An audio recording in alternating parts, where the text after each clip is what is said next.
জাতীয় সংসদের সংরক্ষিত নারী আসনে বিএনপির মনোনয়ন ঘিরে বিতর্ক আরও বিস্তৃত হচ্ছে।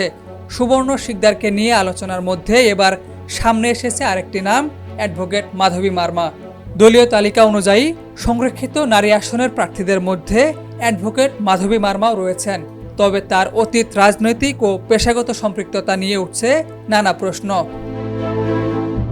প্রাপ্ত তথ্যে জানা যায়, অ্যাডভোকেট মাধবী মারমা 2009 থেকে 2015 সাল পর্যন্ত আওয়ামী লীগ সরকারের সময় দলীয় এপিপি হিসেবে দায়িত্ব পালন করেন। পরবর্তীতে 2015 সালে আওয়ামী লীগ সরকারের মনোনয়নে নোটারি পাবলিক হিসেবেও দায়িত্বপ্রাপ্ত হন।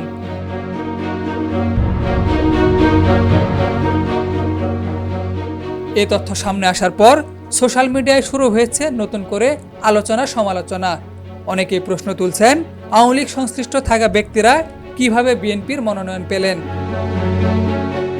এর আগে একই তালিকায় থাকা সুবর্ণ শিকদারকে নিয়েও বিতর্ক তৈরি হয়। অভিযোগ রয়েছে, তিনি কাশিয়ানী উপজেলা আওয়ামী লীগের বন ও পরিবেশ বিষয়ক সম্পাদক পদে ছিলেন। যদিও তিনি দাবি করেছেন তার অনুমতি ছাড়াই সেই কমিটিতে নাম অন্তর্ভুক্ত করা হয়েছিল। রাজনৈতিক বিশ্লেষকরা মনে করছেন, সংরক্ষিত নারী আসনের মনোনয়ন প্রক্রিয়ায় এমন বিতর্ক দলীয় অবস্থান ও বার্তার সঙ্গে সাংঘর্ষিক হতে পারে। বিশেষ করে প্রতিদ্বন্দ্বী রাজনৈতিক শিবির থেকে আসা ব্যক্তিদের মনোনয়ন দেওয়া হলে তা দলীয় কর্মীদের মধ্যে প্রশ্ন তৈরি করতে পারে। তবে এ বিষয়ে বিএনপির কেন্দ্রীয়ভাবে এখনো বিস্তারিত কোনো ব্যাখ্যা পাওয়া যায়নি। ফলে বিষয়টি নিয়ে রাজনৈতিক অঙ্গনে আলোচনা আরও বাড়ছে। ইউএফটি ফার্স্টের সাথে ট্রেড করুন যে কোনো জায়গা থেকে।